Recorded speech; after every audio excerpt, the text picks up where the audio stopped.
What's up, y'all?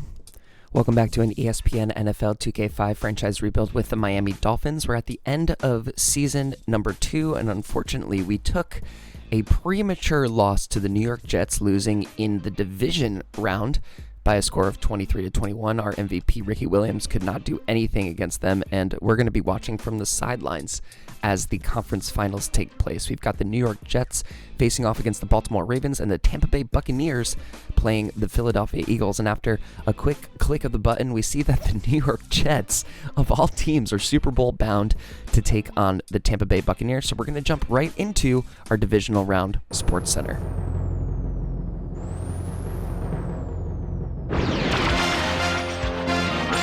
This is Sports Center.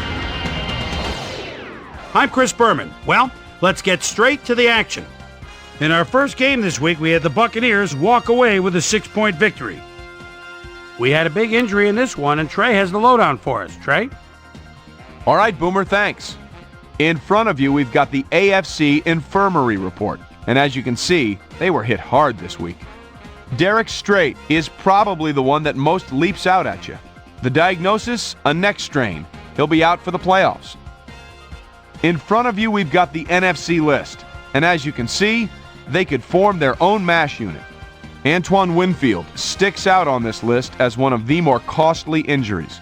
Doctors confirming the worst this week, a torn hamstring. And that'll put him out for the playoffs.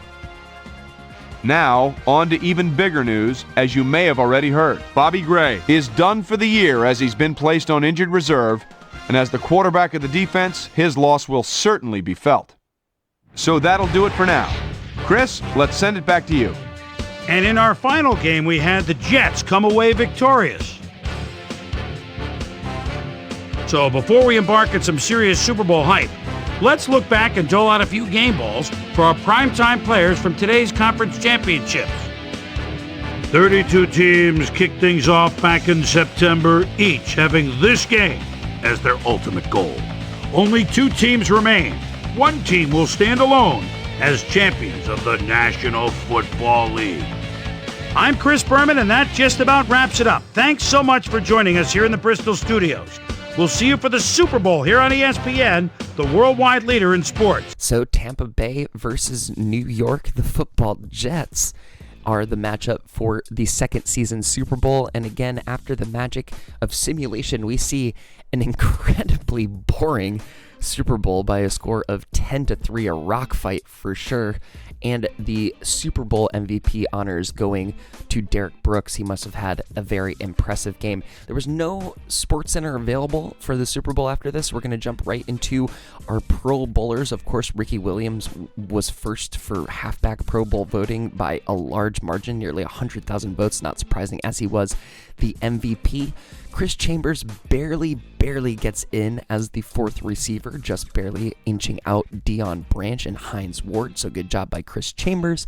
Ruben Brown gets the nod as a guard for the Pro Bowl for his second year in a row, coming in second just behind Faneka.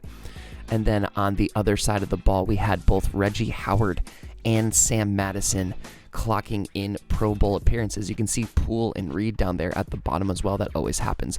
We had a little extra cap room, so we decided to make some contract extensions with the salary that we had.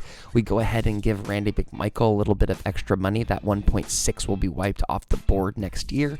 We also pay Vernon Carey an extra 3 years on a contract extension, a descending contract. Maybe we could have given him a different one, but once again, we save a little bit of money on his contract as well. We see here in our retirement, Jamie Duncan, Edwards, and Sammy Morris are going to be retiring. Other major retirements from around the league: Michael Strahan ready to hit the television circuit. Mike Vrabel is retiring. Roman Pfeiffer is retiring out of New England.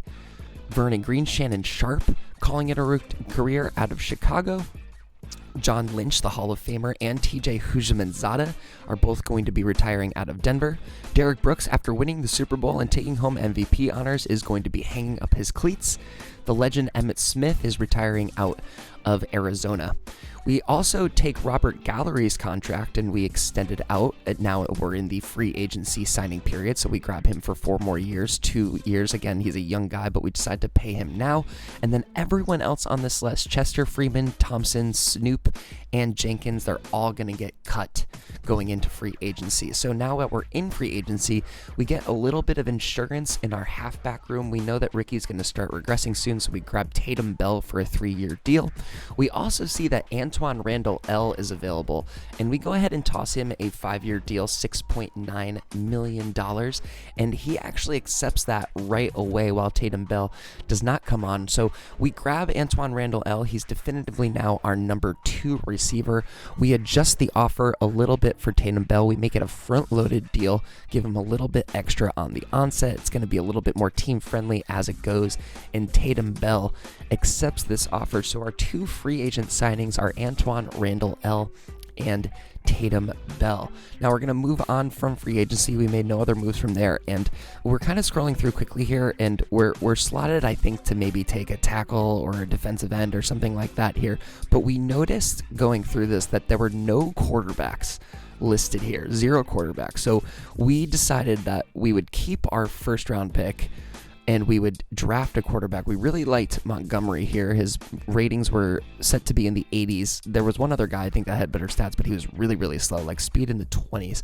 So we keep that first round pick instead of trading it down, and we go ahead and take what we think is the best quarterback on the board, because as you know, in round 1, we can only take quarterbacks or tackles or defensive ends or halfbacks, so we go ahead and take Montgomery with that first round pick. Our second round pick goes to Garrett Medina. The Orangeman out of Syracuse is going to come in as an outside linebacker. We then go with a free safety that is a need of ours, so we go ahead and grab Bruce Harris out of Baylor. The free safeties went very fast in this draft, not many of them left for us. We go then to inside linebacker, grab a little bit of depth for our guy Zach Thomas, who is definitely hitting the regression team. We grab Huff out of Utah. We then grab Reuben Manning out of Tulane with the best hands left on the board. 4 hands out of 5 means we're probably going to be grabbing you 10 times out of 10. We then grab Joel Newman out of Iowa State, defensive tackle, later round pick. We'll see if he's going to result to anything for us as well. Getting into the later picks of the draft, we've got Winston Barton out of Clemson. We did have Freeman retire. We do have decent strong safety depth with Mathis there, but never a bad thing to grab another guy at strong safety. And then at fullback, we grab Ronald Sharp out of West Virginia. Decent hands, good numbers, pretty quick. And we go ahead and start signing our rookies. Garrett Medina comes in at an 81 overall, and we get to sign him on just a stupid team-friendly deal. 6 years, $2.75 million. Now, Benjamin Montgomery, we did have to pay more money, and we're essentially signing the quarterback of the future here. 7 years, $18.5 million, ascending contract. He will probably become the starting quarterback whenever the Carson Palmer experiment is over. Now, Winston Barton, the surprise of the draft, a late round pick, got a 70 overall. We signed him for a 5-year, $1.8 million deal. Andre Huff comes to us as a 67 overall. Bruce Harris, the free safety, we wish this rating was a little bit higher, but he's got 5 years to develop, and we will be looking to improve this free safety position as soon as possible. He comes in at a 62 overall. Ronald Sharp, the fullback, brings us at a 64 overall. These deals are so team-friendly, I can barely stand it, but that's the way it goes with these rookies. They're willing to sign these lengthy and low contracts. Joel Newman, a 62 overall, and I think the best thing about all these contracts is that they're all no bonuses. We only give bonuses to guys that are a 70 or above because they're usable right away. So all of these guys are very much so not risks because we can cut them at any point. So let's do a little draft recap from SportsCenter. This is SportsCenter. Welcome everyone to a special draft wrap-up show here on ESPN. I'm Mel Kiper Jr. With the draft complete, it's time to take a look at all the shoe-ins and the surprises. Let's get it started. Johnson was taken, no surprise, with the first overall selection in the draft. The Redskins decided early on that this was their man, and they were obviously elated to bring him into the fold. He's going to be a special player, no doubt about it. Sparks went with the number 2 pick, and I'll tell you what, this kid takes a lot of talent with him as he heads off to the Cardinals. 5'7", 209, out of Ohio. He had a super season last year that really helped his draft standing, and I think he'll be an impact player at this level. Daniels was a guy I think that really came on strong late in his college career, and as a result, he goes with the number 10 pick. He heads off to the Bears, and this is a club that needed some help on the defensive side of the ball, and they're hoping this guy can step right in and contribute from day one. The Bills checked in with a pick in the middle of round 1, but they had their sights set and were elated when he fell to them at 19. Powell is a guy that's got a lot of upside, and I really believe he'll be a fixture with this club for years to come. Bowers came off the board with a 25th pick overall, so he'll pack his bags and head off to the Colts. And I think they were happy to see him still on the board in the late first round because he was a guy I know they had targeted, and they had him rated pretty highly. So let's do a quick recap as we focus on one team in particular that I thought had an interesting draft weekend. The Dolphins knew going in that they needed to add some firepower to their lackluster passing game of a season ago. So they went out and did just that, as I thought they really addressed their needs. So that'll do it for this year. Another draft is in the books, and now the analyzing and second guessing will begin in earnest as we get ready for the start of training camp in July. Till then, I'm Mel Kiper Jr.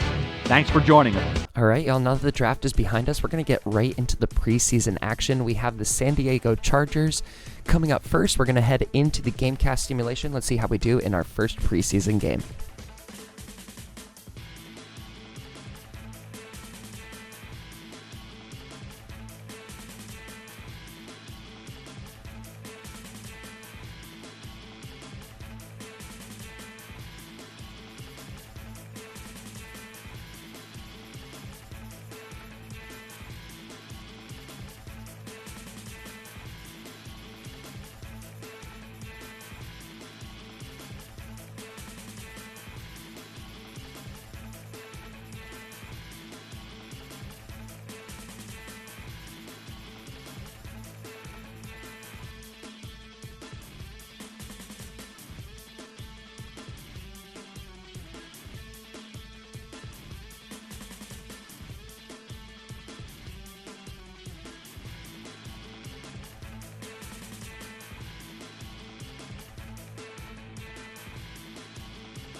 This in SportsCenter.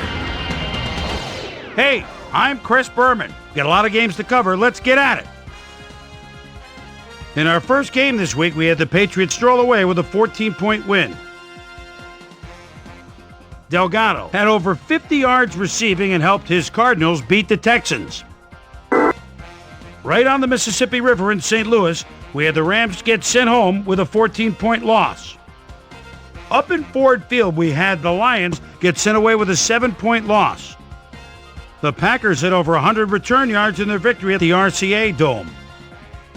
The Seahawks won on the road and will now head home to meet the Titans. Titans, Raiders.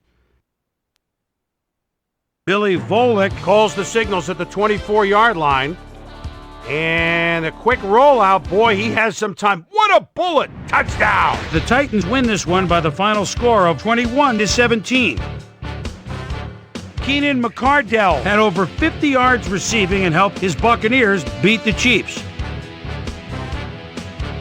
In San Diego, right by Coronado Bay, we had the Chargers come away with a decisive 10-point win. Over at Paul Brown Stadium, we had the Bengals stroll away with a 14-point win. The Panthers racked up over 150 rushing yards in their win at Ericsson Stadium. The Jets won on the road and will head into their bye week on a high note. 49ers, Jaguars. Hammond is backed up in his own territory, tries to bounce outside. He'll have the first down, shakes another tackle, goes down the sidelines. Wait a minute. Yes, the ref said his feet were in. He could go all the way, 73 yards. The 49ers go on to win this by the final score of 20-14. All right, Chris, let's switch gears and talk about players that'll have new homes in the National Football League, as free agency continues to play such a huge role in determining a team's makeup. TJ Slaughter is on the move as he gets a contract for what can only be referred to as crazy money. 5 years, $3.2 million. Kimo von Oelhoffen is on the move as well as he signs a 3-year contract with the Broncos. Edgerton Hartwell is going to find himself with a new club, and he'll be in a new tax bracket too. 6 years, $7.9 million. On top of that, a $2.3 million signing bonus. Monty Rieger will also be locked up for a while as he signs a healthy 6-year contract with the Redskins. So, as usual, plenty of surprises around the NFL. And heck, we just got into week 1. My primetime players' game balls go out to these gentlemen, each one with a fine start to the season. That'll do it, sports fans. I'm Chris Berman, and thanks so much for joining us here in the Bristol studios. We'll see you next week right here on ESPN, the worldwide leader in sports. So we did lose our first preseason game. That is okay. The backups were playing, but we did decide we wanted to make a move. So we take Sam Madison, we package a first-rounder and a sixth-rounder, and we trade it to the Philadelphia Eagles for one Sam Madison. That now makes Reuben Brown our highest-paid player. We now doubled our available cap room, and we immediately make Charles Tillman our number 1 cornerback. He's an 88 overall. Spoilers, he's going to jump over a 90 before the preseason is over. So we're going to jump right into game number 2 of our preseason against, you may be familiar with them, the Detroit Lions. They look very different than the Lions that we just won the Super Bowl with, but let's head into our second simulated game of the preseason.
SportsCenter. I'm Chris Berman. Well, let's get straight to the action. In our first game this week, we had the Browns stroll away with a 14-point win. Josh Reed had over 50 yards receiving and helped his Bills beat the Jaguars.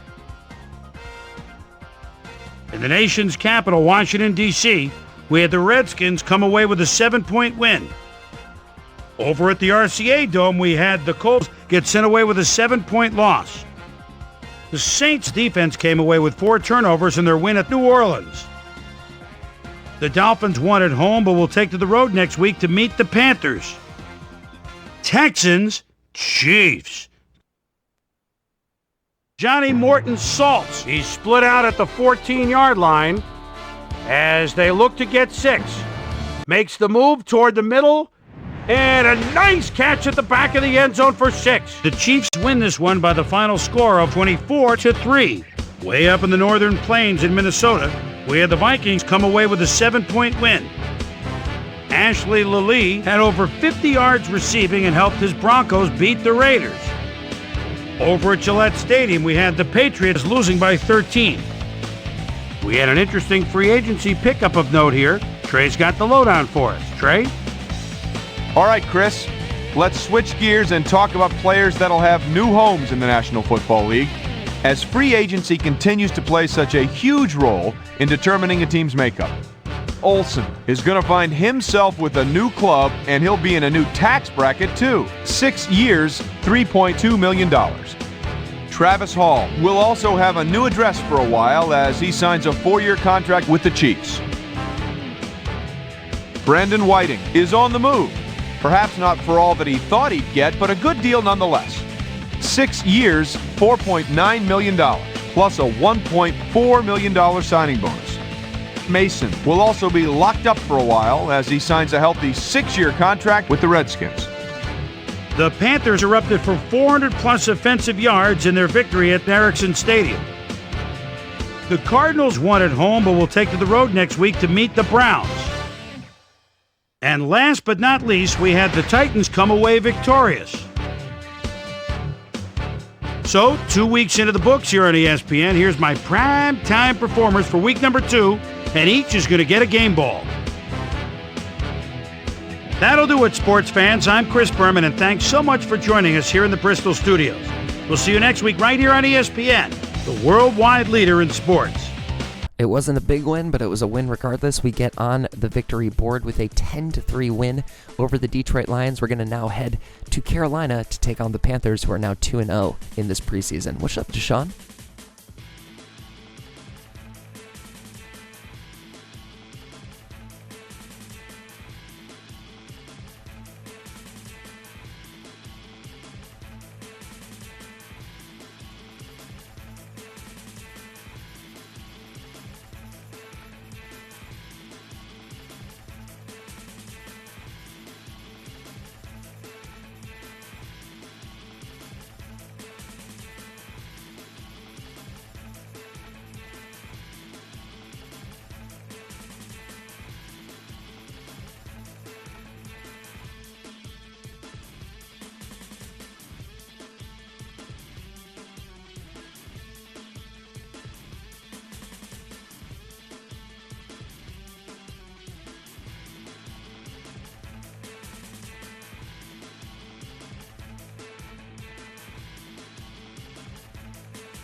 Sports Center. I'm Chris Berman. Let's get straight to the action. In our first game this week, we had the Raiders squeeze out a 4-point victory. Tom Brady went to the end zone 4 times and helped his Patriots beat the Colts. Up in the Windy City of Chicago, we had the Bears win this one to the tune of 13 points. Over at M&T Stadium, we had the Ravens get sent away with a 7-point loss. We had an interesting free agency pickup of note here. Trey's got the lowdown for us. Trey? All right, Chris, let's switch gears and talk about players that'll have new homes in the National Football League, as free agency continues to play such a huge role in determining a team's makeup. Marquise Hill will be on the move. You see it there. He'll be getting a nice little payday, too. 4 years, $4.6 million. Daniels will also have a new address for a while as he signs a 4-year contract with the Chargers. Brian Knight will be playing his football elsewhere, though perhaps not for as much as he would have liked. 5 years, $2.2 million. Paul will also have a new address for a while as he signs a 4-year contract with the Packers. The Giants kicked 4 big field goals in their victory at Giants Stadium. Bills, Buccaneers. Morton in the red zone at the 14. He calls the signals and buys time with a quick rollout. Now on the move again, kind of flings it.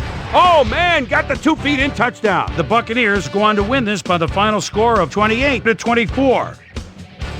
The Jets won on the road and will have to travel again next week when they meet the 49ers. Stevens had over 50 yards receiving and helped his Titans beat the Redskins.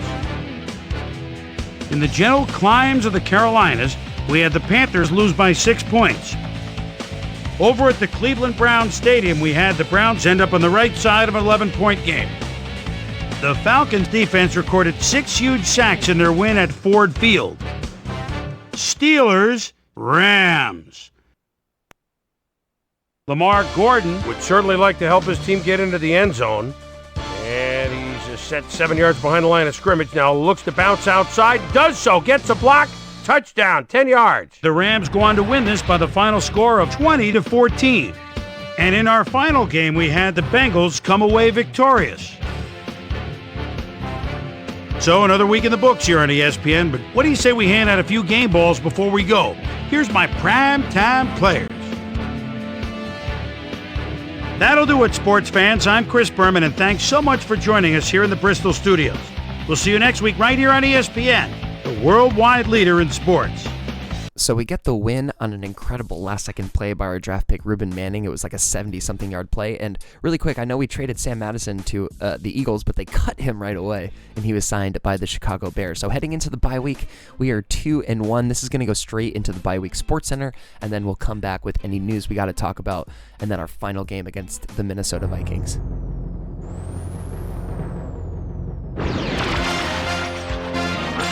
This is Sports Center. Hi there, I'm Chris Berman. We got a lot of games to cover, so let's get to it.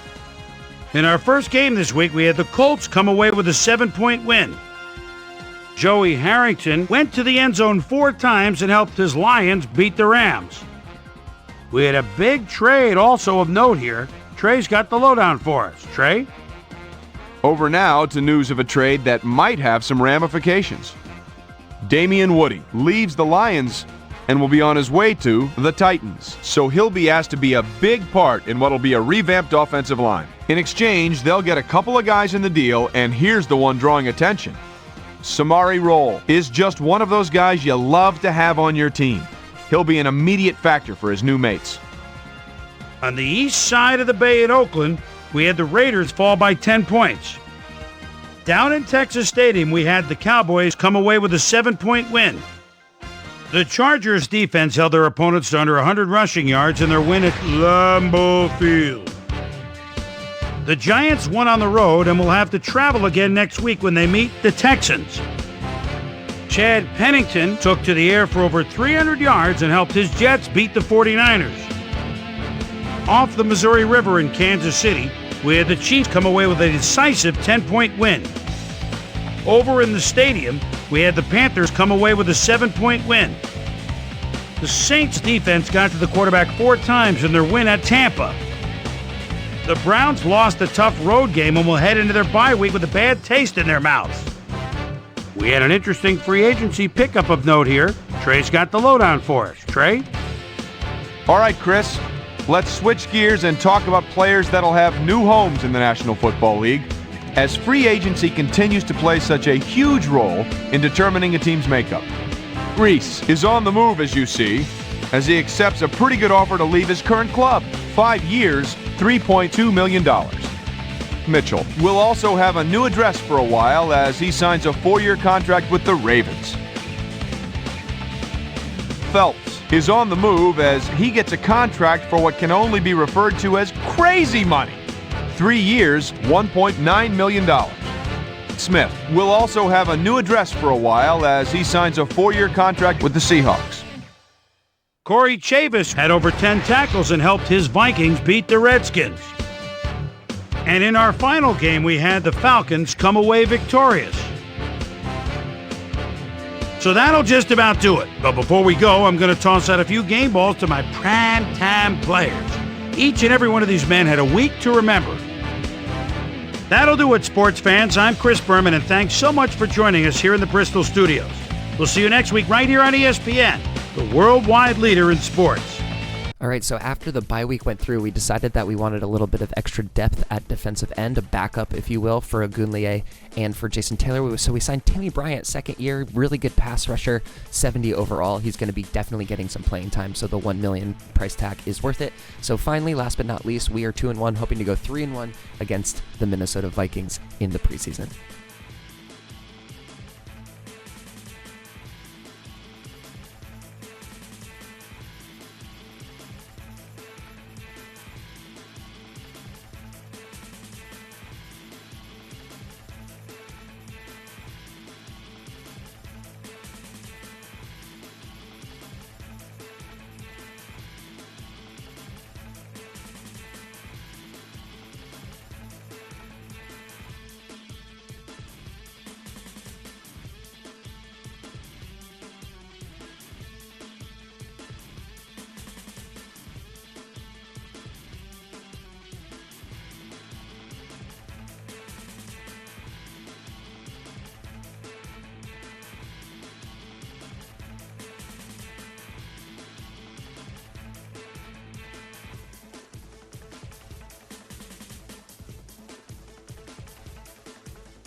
SportsCenter.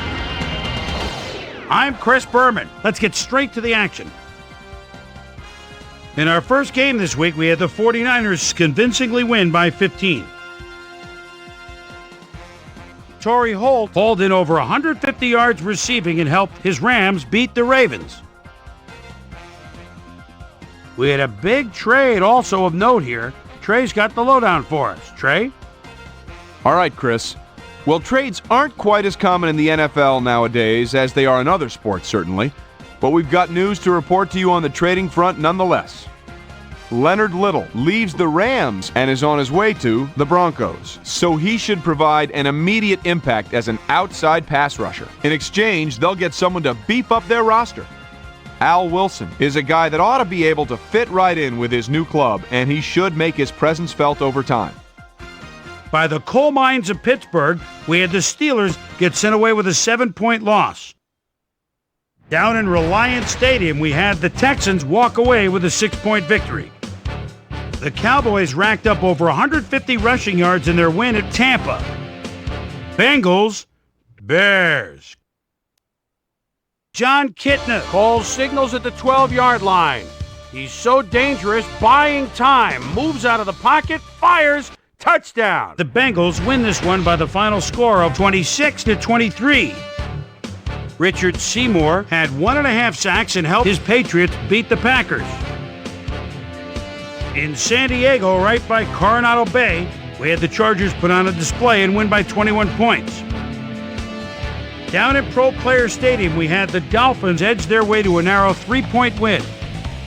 The Titans defense held their opponents to under 100 rushing yards in their win at Tempe, Arizona. Santana Moss hauled in over 150 yards receiving and helped his Jets beat the Broncos. Jaguars, Falcons. J.C. Feely is lining up a field goal at the 42. Gets a good hold. The ball is on the way. Right down the pipe. Good. The Falcons win this one by the final score of 30-27. All right, Chris. Let's switch gears and talk about players that'll have new homes in the National Football League, as free agency continues to play such a huge role in determining a team's makeup. Michael Myers is going to find himself with a new club, and he'll be in a new tax bracket too. 4 years, $2.5 million. Brandon Whiting will be moving on from his current address, and he gets a pretty good deal to do it. 3 years, $2.2 million. Greg Brooks will also have a new address for a while as he signs a 4-year contract with the Redskins. So that'll just about do it. But before we go, I'm going to toss out a few game balls to my prime-time players. Each and every one of these men had a week to remember. That'll do it, sports fans. I'm Chris Berman, and thanks so much for joining us here in the Bristol studios. We'll see you next week right here on ESPN, the worldwide leader in sports.